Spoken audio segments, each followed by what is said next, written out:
Hello everyone, and welcome to the channel. The official story is simple and soothing. Russia is in strategic development mode. National projects are marching forward. Digital dashboards are blinking green, and the economy is supposedly growing faster and more confidently than a number of European countries. The reality is uglier. We're watching a government trying to patch the hull while its own monetary authorities keep drilling new holes below the waterline. On paper, it's a national development model. In practice, it looks a lot more like long, carefully managed stagnation with decorative fireworks on top. The first number to hold in your head is this. Officially, for the first 10 months of the year, GDP growth is announced at about 1%. 1%. For a system that went through a massive devaluation, a huge budget impulse, a defense boom, and a forced reorientation of trade, 1% is not a success. It's the quiet part said aloud. The economy is barely crawling, and that's with the engine running at redline. And this is where the official story starts to fall apart. Because if you believe the presentation, everything is going according to plan. Passports of national projects approved, unified plan adopted, indicators and tools prescribed, comprehensive digital management system created, feedback from citizens integrated, the usual technocratic poetry. Any bureaucrat can recite it in their sleep. But if you strip away the terminology, the structure is straightforward. More and more control from the center, more and more money from the budget, and less space for private initiative. The math doesn't care about patriotic slides. Here's the part economists quietly fear. When the chairman of the government lists achievements, almost all of them hang off budget spending. Subsidies, grants, guarantees, national projects, support programs, development institutions. The successes he points to are those bought directly with state money. At the same time, even loyal analysts admit that private investment has fallen sharply. So you get a simple structural picture.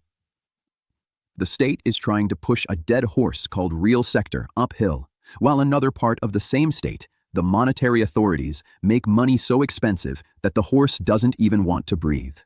Officially, inflation has been brought down from peak values in the first quarter to below 7% by the 1st of December, with hopes to hit about 6% year-on-year for the full year. Sounds respectable on TV. We fought inflation and we won. But if you look at the sequence, the story changes. First, the central bank's policy and decisions in 2023 to 2024 helped create a strong inflation wave by letting price shocks, devaluation and rate decisions stack on top of each other. Then the government, through budget programs, tries to partially compensate the damage and cool things down. So the same system first lights the fire, then congratulates itself for slightly reducing the temperature in the room. The problem isn't the goal. The problem is the plumbing. And the plumbing is broken. Let's go down to basics. Real development requires 3 boring things: long money for investment, stable rules of the game, and sufficient demand. In Russia right now, you have the opposite configuration. Long money is either unavailable or exists only in the form of tightly targeted subsidies under state programs. Rules are rewritten constantly, from taxes to parallel imports, and nobody believes that today's regime will be valid in 5 years. Demand is supported mostly by the same budget, through salaries in the defense complex, construction tied to the state, and social payments. Structurally, this was never going to produce broad-based growth. It only produces islands of activity in a sea of stagnation. If you work in real business, you've seen this movie before. You know how it ends. First, large state-linked sectors show nice numbers. Defense, certain parts of construction, some agri-clusters. Then, everything around them quietly withers. Small shops close. Service companies hang on by their teeth. Regional entrepreneurs freeze projects because borrowing at current conditions is suicide. And no one sane invests long-term when the tax regime can change by decree. On paper, everything is within the forecast corridor. On the ground, the corridor feels more like a tunnel. Let's take a breath. Where does this leave us so far? Officially, we are told there is growth. Inflation is under control. National projects are being implemented. People's lives are gradually improving. In reality, we see a 1% GDP increase at best, stubborn inflation, and an economy where almost all movement comes from the state pressing on the gas pedal while the central bank simultaneously steps on the brake. You see the structural problem here, right? There is one number in this whole story that nobody in Moscow likes to say out loud. We'll get to it. Now look at how the players' incentives are arranged. The government's political task is simple. Keep everything from falling apart visibly. Pensions must be paid. Wages in the public sector must grow at least a little. Defense contracts must be fulfilled. Flagship projects must be opened on camera. For that, you need money and mobilization of administrative resources. So the cabinet builds an ever more complex construction of national projects, targeted subsidies, guarantees, priority areas, and so on. The monetary authorities have a different mental world. For them, the main KPI is inflation slightly above, then back to target. In their model, any serious credit growth is a threat. Any attempt to launch large-scale private investment with cheap money is almost a crime. Their holy scripture says, keep rates high, fight any sign of overheating, pretend that raising the cost of money somehow magically produces structural reforms in the real sector. And here is where the story stops making sense. Because with such a cost of credit, private capital does exactly what you would expect. It leaves. It moves into short-term trade, speculation, gray imports, currency games, anything that promises fast turnover. Or it moves abroad entirely. You can lecture entrepreneurs about patriotism all you want, but if the key rate and risk level together make any long-term project look suicidal, only fools or state-linked players will go in. And fools don't build resilient economies. If you're watching this from Europe, this should look familiar. On one side, you have technocrats drawing up green deals, taxonomy lists, and Fit for 55 packages. On the other side, you have an industrial base suffocating from high energy prices and regulatory overload. In Russia, the disease is structurally similar, but manifests differently. The rhetoric is about sovereign development, but the actual configuration leads to strangling private initiative under an overgrown combination of budget dominance and monetary rigidity. From this angle, does the official story still look convincing? Let's zoom in on the sectors. Construction first. In the official narrative, it's a driver of growth. In reality, unsubsidized mortgage has almost stopped. Ordinary families simply cannot service loans at current rates if they are not included in some special program. Developers understand this perfectly. They build what is already financed and hesitate to launch new projects.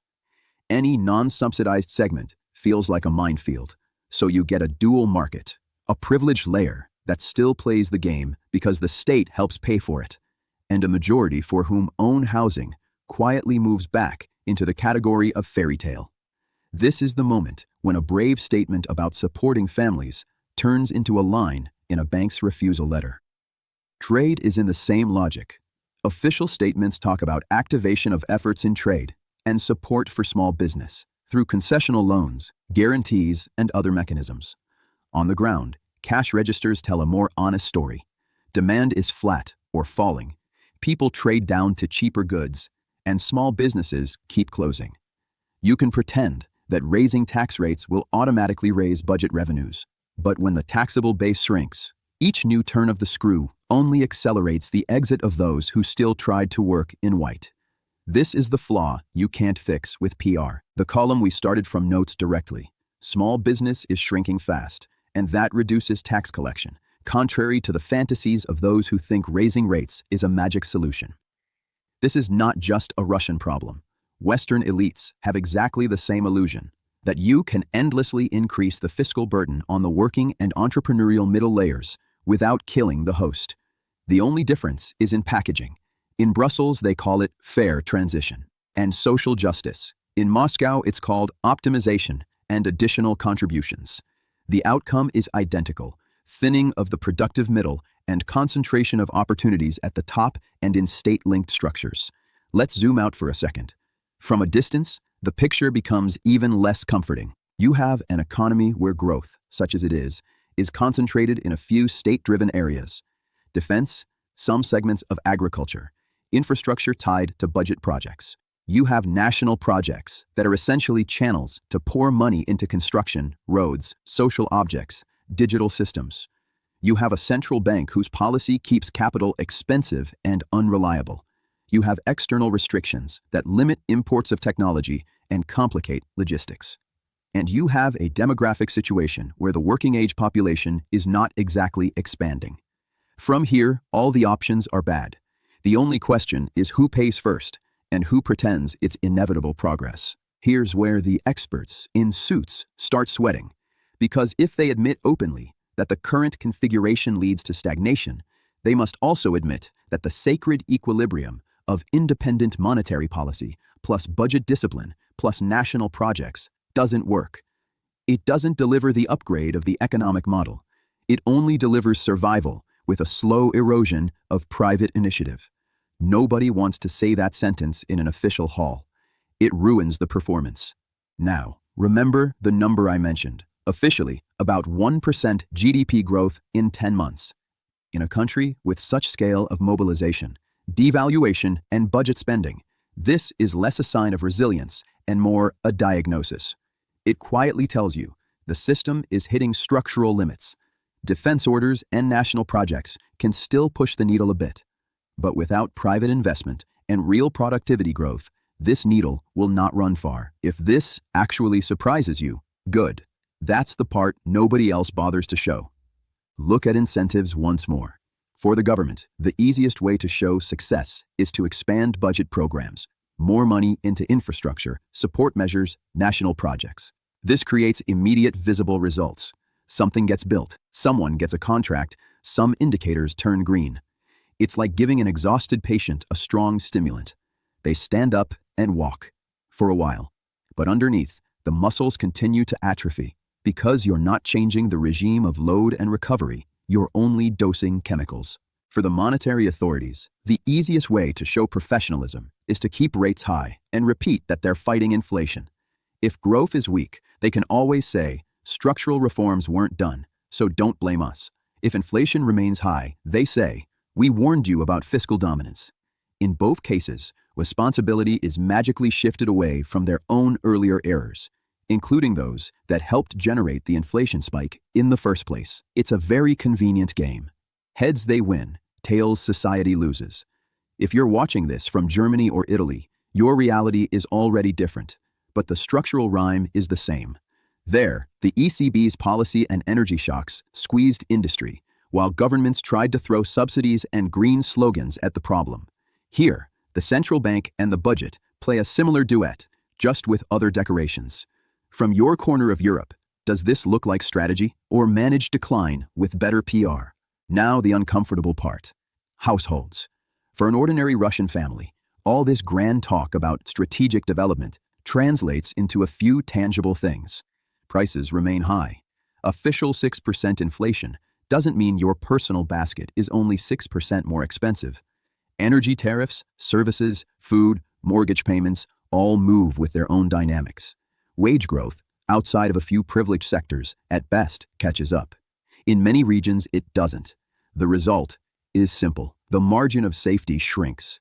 People take fewer risks, postpone major purchases, and try to hold on to any stable income, even if it means staying in unproductive or degrading sectors. For small and medium business, the message is even clearer. The system is telling them, we will support you, but only if you fit into our project logic, our subsidies, our controlled programs. If you just want to run a normal business without endless reporting into digital, comprehensive management systems, you are on your own. And being on your own in an environment of high cost of money, volatile rules, and growing fiscal pressure means one of three options. Go gray. Go small or go out. This hidden mechanism, does it change how you see the whole system? This is where the theory hits a brick wall. You cannot build diversified, innovative growth in a model where the state first suffocates private initiative with its own financial and regulatory policies, then selectively reanimates a few segments with budget injections, and then proudly reports positive dynamics compared with a number of European countries. You can only maintain a fragile balance, not yet collapse, not yet crisis, but no real breakout either, just a slow, tiring drift. So, What is the central contradiction here? It's very simple. The official narrative says, we are implementing national projects and strategic plans to ensure long-term development and improve lives. The structural reality says, we are using budget spending to partially compensate the damage from our own monetary policy and external shocks without fixing the underlying design of the system. And this is the real price tag of that convenient story we started with. If you take one thing from this, let it be this. Until someone in an official hall says out loud that there are deep problems in the Russian economy, problems of structure, not propaganda, nothing fundamental will change. You can tweak national projects, repaint dashboards, redistribute subsidies, but as long as private investment is choked, small business is shrinking, and growth hangs almost entirely on budget and defense, the long-term trajectory is obvious. It's not catastrophe tomorrow. It's something worse for a society. A long period where opportunities slowly narrow, the active layers burn out, and only those close to the budget pipeline feel more or less secure. From an angle no one shows you, this starts to look very different. It's not just sanctions pressure and difficult external conditions. It's a system that chose, consciously or not, to live in a regime of permanent emergency patching instead of rebuilding the engine. And it's very convenient for certain groups. They distribute flows, decide who gets access, and explain to everyone else that now is not the time for criticism. We must rally. Meanwhile, each year of underinvestment and misaligned incentives quietly eats the future. If you caught the hidden angle here, good. If not, the elites are already billing you anyway. Thank you for watching. Take care of yourselves and your loved ones. And try to remember, slogans don't power grids, systems do.